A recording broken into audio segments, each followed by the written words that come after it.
Bismillahirrahmanirrahim.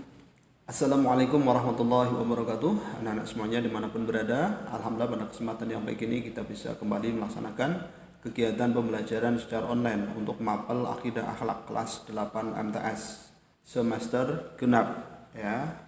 Semoga kita semuanya senantiasa dalam lindungan Allah Subhanahu wa taala dan diberi ilmu yang bermanfaat. Oke, baik anak-anak semuanya, kali ini kita akan belajar bab yang ke-9 ya, yaitu menghindari akhlak tercela, hasad, dendam, ghibah, fitnah dan namimah. Ini adalah video lanjutan ya. Video yang pertama sudah aku sampaikan di pelajaran sebelumnya, yaitu hasad dan dendam. Kali ini kita akan membahas mengenai ghibah dan fitnah. Oke? Ini merupakan bagian dari akhlak tercela yang harus kita hindari karena sangat berbahaya ya dampaknya untuk kita dan juga orang lain. Baik anak-anak, langsung saja kita masuk pembelajarannya. Kalian simak dulu peta konsep berikut ini ya. Materinya ini meliputi pengertian hasad dan dendam. Kemarin kita sudah bahas. Nanti kita akan bahas pengertian ghibah dan fitnah. Kemudian dalil nakli tentang ghibah dan fitnah, dan contoh ya ghibah dan fitnah, kemudian dampak negatif dari perilaku ghibah dan fitnah. Oke, baik, ayo kita amati gambar berikut ini. Kalian lihat ya, ini adalah gambaran perilaku ghibah dan fitnah. Apa itu ghibah? Nanti kita akan bahas bersama ya. Pak Kari kasih gambaran dulu. Ghibah itu adalah menceritakan kejelekan orang lain. Oke, setelah kalian tadi mengamati gambar, tentu kalian bertanya-tanya ya dalam hati. Nah, apa yang dimaksud dengan ghibah itu dan bagaimana dampak yang ditimbulkan dari perilaku ghibah atau fitnah ya. Tentu ghibah dan fitnah ini mempunyai dampak negatif yang sangat banyak. Apa saja nanti kita akan bahas. Oke ya, semangat terus anak-anak. Baik, yang pertama kita akan bahas mengenai ghibah. Kalian perhatikan pengertian ghibah. Ghibah artinya mengumpat atau menggunjing, yaitu perbuatan atau tindakan yang membicarakan aib orang lain ya. Sebagaimana tadi Pak Guru sampaikan di depan, ghibah ini adalah membicarakan kejelekan atau aib orang lain. Pada zaman modern ini, dengan berbagai macam alat informasi yang semakin canggih, perbuatan ghibah pun dikemas sedemikian manisnya ya, sehingga para konsumen sebagai pengakses informasi itu menjadi tidak terasa kalau dia sudah terlibat dalam perbuatan ghibah.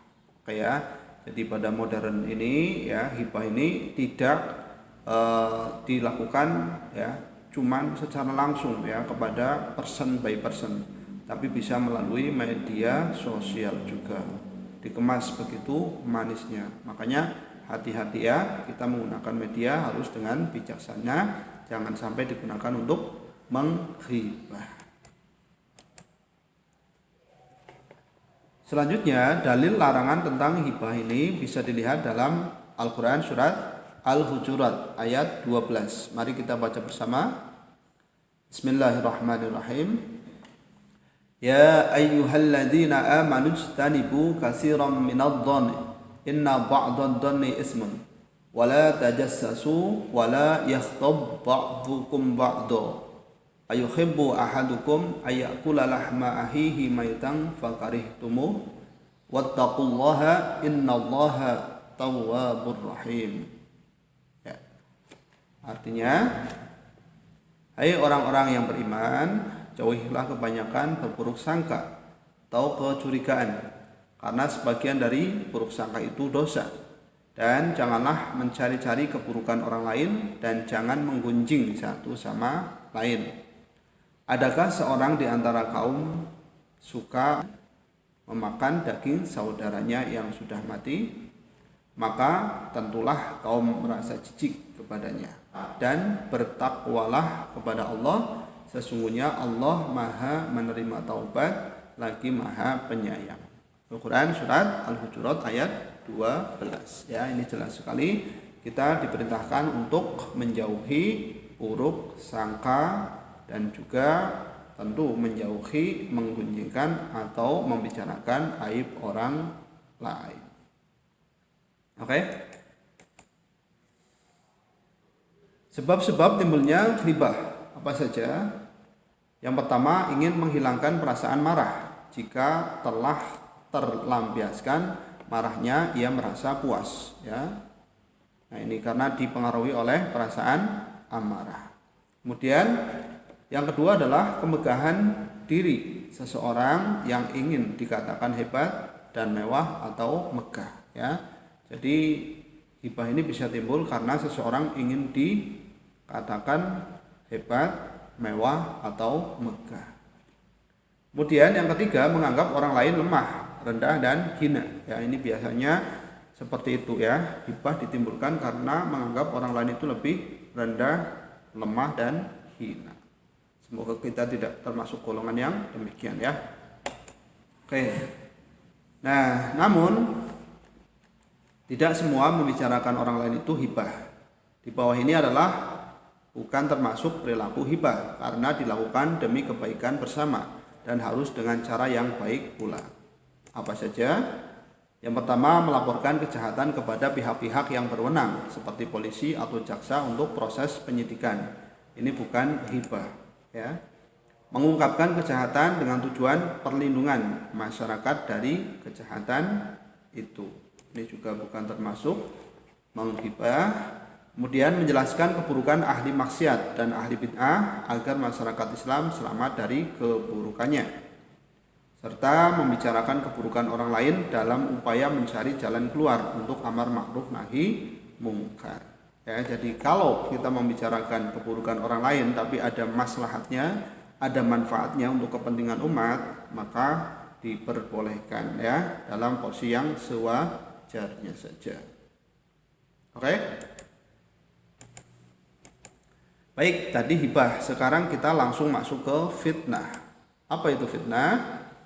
Fitnah adalah perkataan yang bermaksud menjelekan orang seperti menodai nama baik, merugikan kehormatan orang lain. Ya, jadi perkataan yang bermaksud menjelekan, ya, orang lain, padahal itu belum tentu benar. Nah, ini adalah fitnah. Dalil larangan tentang fitnah bisa dilihat dalam Al-Quran surat Al-Baqarah ayat 191. Mari kita baca bersama. Bismillahirrahmanirrahim. Wal fitnatu asyaddu minal qatl. Nah, sedangkan fitnah lebih kejam daripada pembunuhan. Ya, fitnah ini lebih kejam dari pembunuhan. Ya, mengerikan sekali, ya. Makanya jangan sampai kita melakukan tindakan fitnah atau memfitnah orang lain, karena fitnah ini lebih kejam dari pembunuhan. Baik, selanjutnya adalah sebab-sebab yang menimbulkan fitnah. Apa saja? Yang pertama, berupa tekanan orang atau pihak lain. Biasanya kalau orang tertekan, ya, maka melakukan fitnah, mengatakan hal yang tidak sebenarnya untuk membela diri. Ini adalah hal yang tidak benar tentu. Berupa hukuman, ya. Terkadang ketika seseorang diberi hukuman, ya, atau punishment, maka seseorang itu akan membela diri, ya, dan mengatakan kepada orang lain hal-hal yang tidak benar yang bisa menimbulkan fitnah. Na'udzubillahi min dzalik. Kemudian berupa pemberian Allah baik atau buruk, ya. Terkadang anugerah dari Allah pun bisa menjadikan seseorang, ya, melakukan tindakan fitnah. Kenapa? Karena merasa iri mungkin dari pemberian Allah yang diberikan kepada orang lain, ya. Kita tidak diberi, orang lain diberi anugerah yang besar, akhirnya menimbulkan fitnah. Demikian juga terkadang ketika kita diberi keburukan oleh Allah Subhanahu wa taala, akhirnya bisa menimbulkan fitnah ya kepada orang lain. Baik, selanjutnya kalah dan menang, senang dan susah.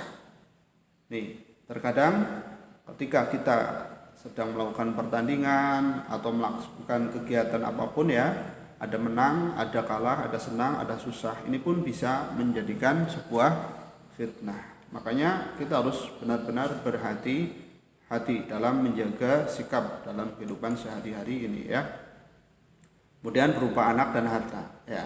Anak dan harta ini juga bisa menimbulkan fitnah ya. Makanya hati-hati ketika kita mempunyai saudara, kita mempunyai anak, kita mempunyai harta, juga harus bisa dijaga dengan baik ya, dengan amanah agar tidak menimbulkan fitnah.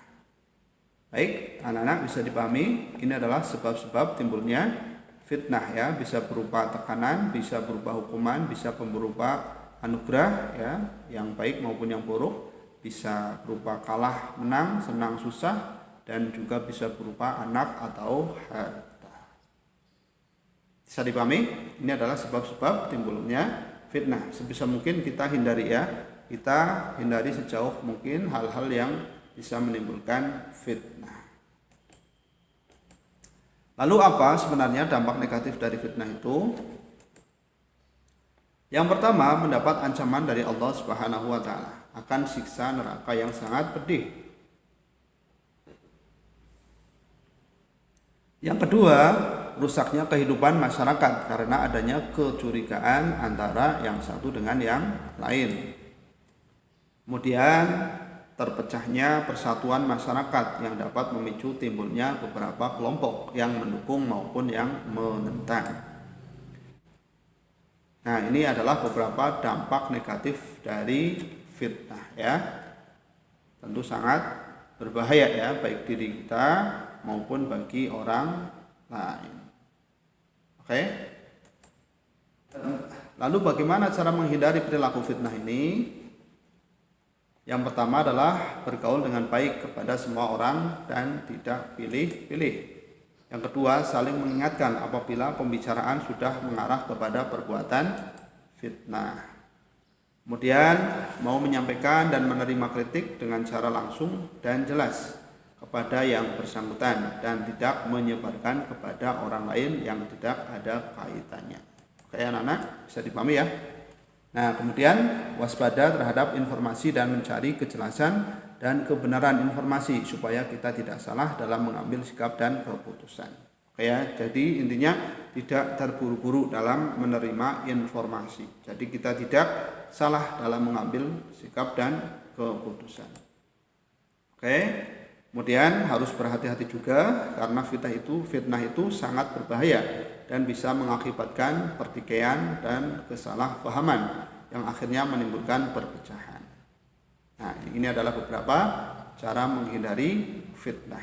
Semoga kita terjauhkan diri dari fitnah ya. Intinya ayo kita berusaha ya mengintrospeksi diri. Kalau ada berita jangan langsung kita sebarkan ya. Kita harus gali dulu kebenarannya. Oke, baik anak-anak semuanya, ini adalah beberapa cara menghindari perilaku fitnah. Semoga kalian bisa memahaminya. Oke? Baik anak-anak semuanya, demikianlah tadi pembahasan kita hari ini. Semoga apa yang Pak Guru sampaikan bisa kalian pahami. Untuk selanjutnya silahkan kalian kerjakan soal berikut. Yang pertama, jelaskan pengertian ghibah secara istilah. Yang kedua, sebutkan 3 penyebab timbulnya ghibah. Yang ketiga, jelaskan pengertian fitnah. Yang keempat, tulislah dalil tentang fitnah. Dan yang kelima, sebutkan 3 dampak negatif dari fitnah. Bisa dipahami ya anak-anak ya pertanyaannya ya. Oke, silahkan nanti kalian kerjakan untuk latihan kalian. Demikian pembelajaran hari ini, semoga bermanfaat dan tetap semangat dalam belajar. Pesan Pak Guru, hindari ghibah dan fitnah karena itu adalah hal yang sangat berbahaya. Apabila dalam menyampaikan materi ini banyak kekurangan, Pak Guru minta maaf. Sekian dan terima kasih. Assalamualaikum warahmatullahi wabarakatuh.